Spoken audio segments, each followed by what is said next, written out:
बिस्मिल्लाहिर्रहमानिर्रहीम अल्हम्दुलिल्लाहि वकफ़ा व सलामुन अला इबादिहिल्लज़ीना इस्तफ़ा अम्मा बाद। मोहतरम बुजुर्गों, दोस्तों, मेरे दीनी और ईमानी भाइयों, अल्लाह तबारक व तआला ने दुनिया भर में फैली हुई लाखों करोड़ों मस्जिदों में से 3 मस्जिदों को बतौर ख़ास फजीलत बख्शी है। नंबर 1 मस्जिद हराम है, और नंबर 2 मस्जिद नबवी है, और नंबर 3 मस्जिद अक्सा है। इसीलिए जनाब नबी करीम सल्लल्लाहु अलैहि वसल्लम ने अपने एक हदीस में इरशाद फरमाया है, ला तुशद्दुर रिहालु इल्ला इला सलासति मसाजिद अल मस्जिद अल हराम व मस्जिद रसूल सल्लल्लाहु अलैहि वसल्लम व मस्जिद अल अक्सा। यानी सिर्फ 3 मस्जिदें दुनिया में ऐसी हैं कि जिनकी तरफ इबादत की गर्ज से सफर करना ये जायज है, जिनकी जियारत के लिए जाना बाइश सवाब है। उनमें से एक मस्जिद हराम है, दूसरी मस्जिद रसूल यानी मस्जिद नबवी है, और तीसरी मस्जिद मस्जिद अक्सा है। इन 3 मस्जिदों को दुनिया भर की तमाम मस्जिदों पर सबसे ज्यादा फजीलत हासिल है।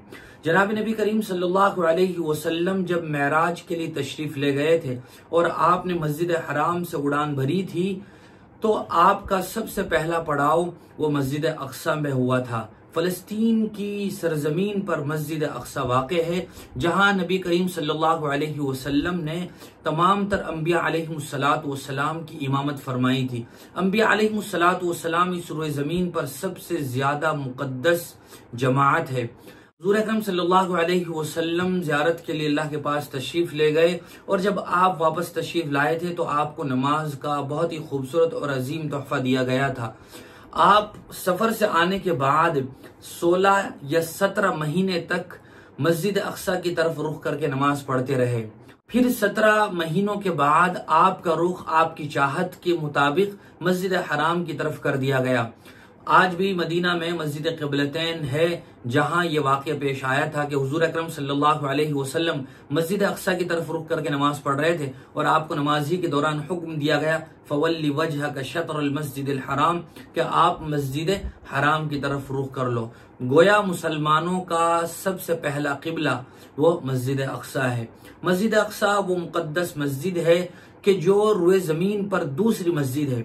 सबसे पहले अल्लाह तबारक व तआला ने अपनी इबादत का घर मस्जिद हराम काबतुल्लाह बनाया था, जिसका तज़किरा कुरान करीम में मौजूद है। इन्न अव्वल बैतिन वुदिअ लिन्नास लल्लज़ी बिबक्कत मुबारकन व हुदल लिल आलमीन। दुनिया में पहला घर वो खुदा का, हम उसके पासबा हैं, वो पासबा हमारा।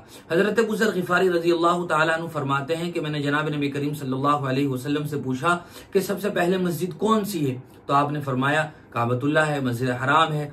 फिर दूसरी मस्जिद कौन सी है, तो हुजूर अकरम सल्लल्लाहु अलैहि वसल्लम ने जवाब दिया कि मस्जिद अक्सा है, और दोनों के दरमियान फासला वो 40 साल का है।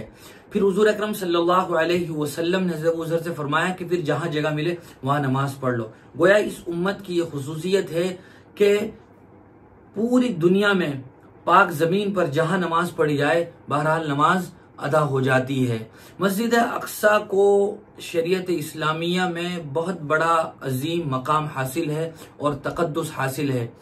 हजरत उमर फारूक रजी अल्लाह तआला अन्हु के दौरे खिलाफत में जब बैतुल मुक़द्दस फतह हुआ, तो हजरत उमर रजी अल्लाह तआला अन्हु ने कुब्बतुस सखरा और बुराक बांधने की जगह के दरमियान मस्जिद तामीर करने का हुक्म दिया था, और हजरत उमर फारूक रजी अल्लाह तआला अन्हु ने वहां अपने साथियों के साथ नमाज भी अदा फरमाई।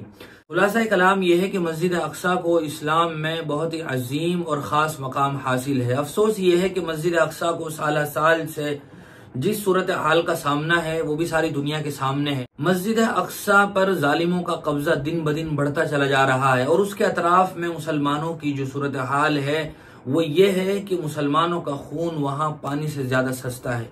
पिछले 70 और 75 सालों से वहां बसने वाले मुसलमानों की जो हालत जार है और जो दास्तान दिलखराश है वो बयान करना भी बड़ा मुश्किल है। और पिछले चंद दिनों से जो वाक़यात वहां रूनुमा हो रहे हैं और जो रूह फरसा हादसात वहां हो रहे हैं, उनको देखते हुए कलेजा मुंह को आता है, और कब कभी तारी होने लगती है कि मुसलमानों को आग और खून में तड़पाया जा रहा है। वहां के जो असल बाशिंदे हैं, जो अरब मुसलमान हैं, उनको उनके अपने वतन में ही किराएदार बना दिया गया है, बल्कि वहां से निकलने पर मजबूर किया जा रहा है, और निकालने के लिए वो तदबीर इख्तियार की जा रही हैं कि तारीख इंसानी में उसकी मिसाल नहीं बदलती।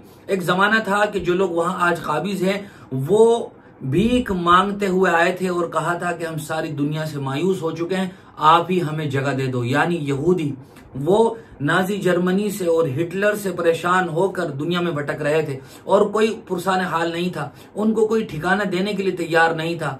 फलस्तीन के मुसलमानों ने रहम और तरस खाकर उनको अपने यहाँ बसाया था, लेकिन ये पूरी साजिश के साथ दिन ब दिन मक्कारियां करते हुए वहां की जमीन पर काबिज होते चले गए और वहां के असल बाशिंदों पर ही जुल्म सितम के पहाड़ तोड़ने शुरू कर दिए।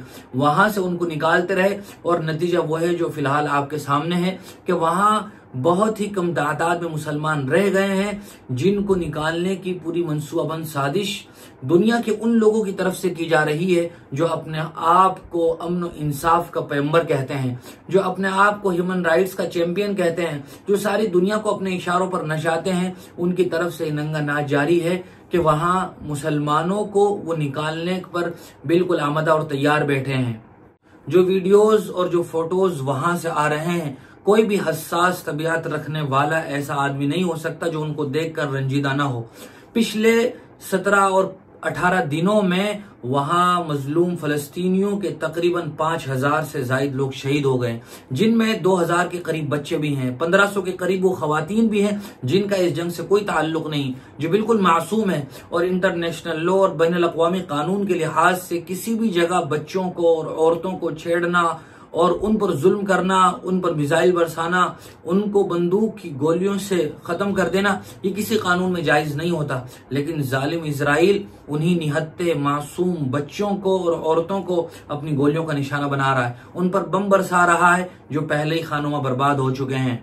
गोया मस्जिद अक्सा भी बज़बान हाल पुकार पुकार कर कह रही है, ये मेरी कौम के हुक्मरां भी सुने, मेरी उजड़ी हुई दास्तां भी सुने, जो मुझे मुल्क तक मानते ही नहीं, सारी दुनिया के वो रहनुमा भी सुने। सिर्फ लाशें ही लाशें मेरी गोद में, कोई पूछे मैं क्यों इतना गमगीन हूँ, मैं फलस्तीन हूँ, मैं फलस्तीन हूँ। मेरे दामन में ईमान पलता रहा, रेत पर रब का फरमान पलता रहा, मेरे बच्चे लड़े आखिरी सांस तक और सीनों में कुरान पलता रहा। जर्रे जर्रे में अल्लाहु अकबर लिए, खुश नसीबी है मैं साहिब दीन हूँ, मैं फलस्तीन हूँ, मैं फलस्तीन हूँ। ये फलस्तीन की हालत जार है। दुनिया के करोड़ों लोगों की तरफ से एहतिजाज और प्रोटेस्ट भी हो रहे हैं और जालिम इजराइल को ये मैसेज और पैगाम दिया जा रहा है कि तुम यहाँ काबिज हो, तुम यहाँ के असल बाशिंदे नहीं हो। यहाँ के लोगों पर जुल्म करना, मस्जिद अक्सा पर कब्जा करने के बारे में सोचना, ये किसी सूरत जायज और रवा नहीं हो सकता है। मजलूम फलस्तीनियों के लिए बहुत सारे मुल्कों की तरफ से इमदाद भी जा रही है। हमारे मुल्क हिंदुस्तान ने भी वहां इमदाद भेजी है, लेकिन वो ऊंट के मुंह में जीरे के बराबर है।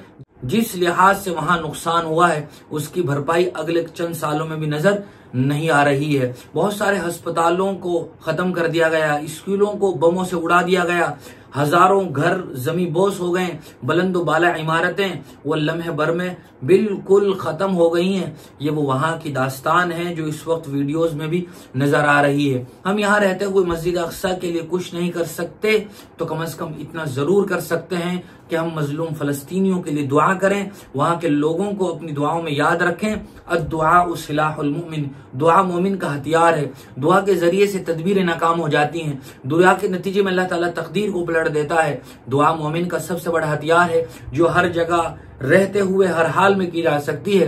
लिहाजा हमें अपने मजलूम फलस्तीनी भाइयों को हर हाल में याद रखना चाहिए और उनके लिए और अमन अमान के लिए दुआ करनी चाहिए। अल्लाह करे फलस्तीन में भी अमन हो और हमारे मुल्क में भी अमन हो, सारी दुनिया में अमन अमान हो, जुल्म के पंजे से वो लोग आजाद हों और सारी दुनिया आजाद हो। फलस्तीन में जो नौजवान और बूढ़े और बच्चे जालिम के सामने सीना सिपर होकर खड़े हुए हैं, वो भी गए अपनी जबान हाल से कह रहे हैं, नहीं रोएंगे और नहीं मुस्काएंगे, सिर्फ नगमे शहादत के ही गाएंगे, अपना बैतुल मुकद्दस बचाने को तो अबाबील बन जाएंगे। जो सितम ढा रहे हैं अबरहा की तरह, उनकी खातिर में सामान तोहीन हूँ, मैं फलस्तीन हूँ, मैं फलस्तीन हूँ। बहरहाल अल्लाह ताला हम सब पर अपना फजल फरमाए, मजलूम फलस्तीनियों की अल्लाह ताला खुसूसी मदद और नुसरत फरमाए। व आखिर दावाना अल्हम्दुलिल्लाहि रब्बिल आलमीन।